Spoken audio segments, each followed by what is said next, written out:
आज मैं प्रवीण मिश्रा आप सबके सामने एक कविता बोलने जा रहा हूं, जिसमें कि हम देखेंगे कि आज कैसे भारत अपराधों से लड़ रहा है, इसको किस चीज़ की ज़रूरत है आज युवाओं को इससे निपटने के लिए। तो जब अपूर्व विक्रम शाह लिखते हैं कि भारत घायल भारत मेरा चीख रहा है, उनकी दो पंक्तियों से स्टार्ट करूंगा कि हास्य की भाषा नहीं लिखी है, ना ही गजल सुनाता हूँ, कविता लिखनी नहीं है आती, इसलिए चीखे लिखता जाता हूँ। क्योंकि आज रो रही है वो नारी जिसने है तुमको जन्म दिया, क्योंकि आज रो रही है वो नारी जिसने है तुमको जन्म दिया, क्योंकि आज रो रही है वो नारी जिसने है तुमको मानवता का धर्म दिया, क्योंकि आज रो रही है वो नारी जिसको आप माँ बहन अर्धांगिनी बेटी कहते हो, आज रो रही है वो नारी जिसकी कोख में आप 9 महीने रहते हो।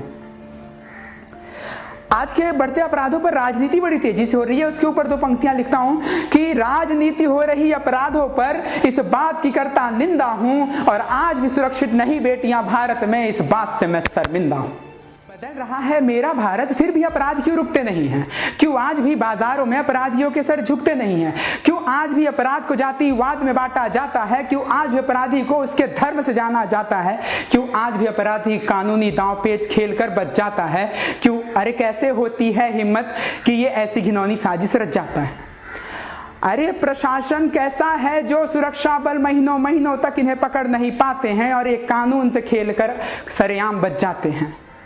अरे प्रशासन भारत माँ के बेटों से हथकड़ी लेकर अब बंदूक थमा दो ना, और जो साबित हो इनके जुर्म तो इन पर गोली चलवा दो ना। कि सिंहों की दहाड़ और गीदड़ की आवाज का इन्हें फर्क समझा दो ना, और कुत्ते कई भौंक रहे हैं जरा खाकी की असली ताकत इन्हें बतला दो ना। अरे अब कोई और रेहान और तौसीफ पैदा नहीं होना चाहिए, अरे अब कोई और हाथरस कांड जैसा कोना नहीं होना चाहिए, वरना कलम छोड़ मैं तलवार उठा लूंगा, और जो भी देखेगा गंदी नजरों से नारियों को उसका सर उतार दूंगा। भारत की नारियों को उपदेश देते हुए कहता हूं कि अब कैसे भारत में आपको रहना, उसके ऊपर 2 पंक्तियां लिखता हूं कि लक्ष्मी सरस्वती के रूप के संग अब दुर्गा चंडी काली का रूप धारण करो ना, और माँ बाप के दिए गए सारे उपदेशों का पालन करो ना। या अब यदि कोई छेड़े तुम्हारे सम्मान को तो उससे तुम खुद लड़ना प्रारंभ करो ना, क्योंकि अब चूड़ियों के संग तलवार धारण करने की जरूरत आन पड़ी है। जमाना भेड़िया है, हुआ है मुश्किल में तुम्हारी जान पड़ी है।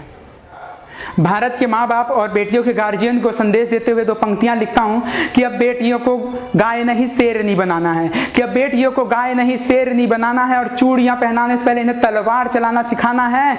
अरे जमाना आगे बढ़ रहा है, अब इनके बढ़ते कदमों को आप रोको मत, और भारत को इनकी जरूरत है, अब आप इनको टोको मत, वरना बेटियों को आप बचा नहीं पाओगे, और भेड़िए हैं हर जगह बोलो समाज में, इनके साथ आप कहां कहां जाओगे। इसलिए अब इन्हें आप आत्मनिर्भर बनाओ ना, और श्रृंगार से पहले इनको शस्त्र और शास्त्र का पाठ सिखलाओ ना। जय हिंद, जय भारत।